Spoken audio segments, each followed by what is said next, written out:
يا صباح الفل، عاملين ايه؟ وحشتوني جدا. من النهارده بقى وداعا لفشل البسبوسه. يلا بينا نبدا في المقادير. اللهم صل وسلم وبارك على سيدنا محمد. هنجيب حله او كزرولة، هنحط فيها كوبايه من السكر وربع كوبايه من الميه. هنرفعها على النار ونسيبها لحد ما تتكرمل. زي ما انتوا شايفين انا بقلب السكر ازاي علشان كله يبقى لون واحد. انا مستخدمتش معلقه نهائي علشان ما يسكرش معايا. دي طريقتي المعتمدة في البسبوسة، وكمان في طريقة تانية والاتنين ناجحين جدا. مش هتنشف منك، مش هتشقق منك، وهتبقى احلى بسبوسة. اول ما هوصل لدرجة اللون اللي انتوا شايفينها دي، هضيف عليها على طول كوباية الا ربع من السمنة او الزبدة او الاتنين على بعض، وما نسيبش السكر اكتر من كده علشان طعمه ما يتغيرش معانا. ويا سلام بقى لو استخدمنا السمنة كلها بلدي، يا جماله يا جماله. طبعا لو السكر فصل منك عمل تكتلات عادي خالص، مش هنقلق.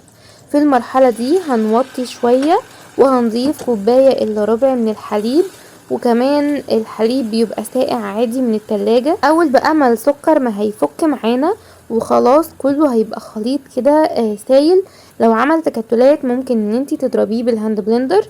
اخر حاجة هنضيف معلقة من عسل الجلوكوز. لو مش موجود عسل جلوكوز ممكن تستبدليه بمعلقة من عسل النحل. واول ما العسل يدوب معانا هنرفع الخليط من على النار وهنسيبه لحد ما يبرد تماما، ان احنا نحط ايدينا كده فيه نستحمل درجة الحرارة بتاعته، يعني الخليط هيكون دافي. نجيب بقى الصينية بتاعتنا وندهنها بمعلقة من السمن البلدي، وبعد كده هحطها في الفريزر وهطلعها تاني وهحط طبقة من الطحينة. والخطوة دي اختيارية، بس الطحينة فعلا بتديها لون حلو قوي. هنحتاج 3 كوبايات من دي البسبوسة او دي السيمولينا اللي بيتجاب من عند مستلزمات الحلويات. هضيف عليهم باكت من الفانيليا البودرة، وكمان هضيف رشة كده بسيطة من الملح. وفي الاخر خالص هننزل بالخليط بتاعنا اللي احنا عملناه بعد ما برد تماما وبقى دافي. مش هنقلب كتير علشان ما نعملش عرق والبسبوسة هتنشف مننا وتشقق.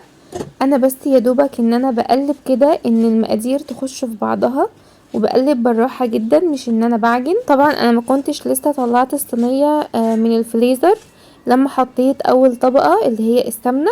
دلوقتي هنطلعها وهنحط طبقة الطحينة، وعلى طول هننزل بالخليط بتاع البسبوسة. في الوقت ده بقى هنكون مشغلين الفرن على درجة حرارة 180.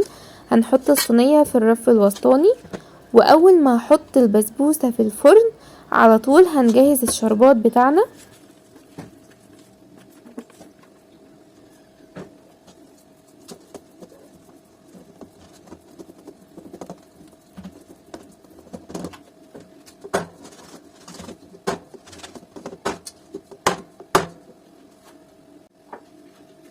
بالنسبة بقى ان انتي تضيفي اي مكسرات فدي حاجة اختيارية، وبرده لما بتتعمل سادة بتكون عظمة جدا. بس انا بقى حبيت ان انا ادلع البسبوسة شوية واحط لها شوية من البندق. واهم حاجة لو انتي هتضيفي مكسرات ان انتي تغرزيها كده شوية علشان لما تيجي تحطي الشربات ما تتشالش من على البسبوسة. شايفين لونها حلو ازاي؟ هندخلها الفرن. نحضر بقى الشربات بتاعنا. هنحتاج كوباية ونص من السكر على كوباية ونص من المية، ونسبة السكر هنا كويسة جدا. مقادير الشربات دي مظبوطة جدا. هرفعه على النار، وبعد كده اول ما يغلي هضيف عصرة ليمونة، وبعد كده هضيف معلقة من عسل الجلوكوز، وفي الاخر خالص هضيف فانيليا اول ما هطفي عليه. يعني هسيبه حوالي 10 دقايق ان هو يغلي شوية، وبعد كده هضيف الفانيليا في الاخر خالص لما هنطفي عليه. دلوقتي طلعنا البسبوسة. اهم حاجة البسبوسة تكون سخنة والشربات يكون سخن، الاتنين سخنين، يعني الشربات كان في درجة الغليان. اول ما هضيف الشربات على البسبوسة هغطيها باي حاجة، وده شكلها بعد ما شربت الشربات كله. قد ايه طرية، قد ايه مرملة كده، وطعمها حلو قوي.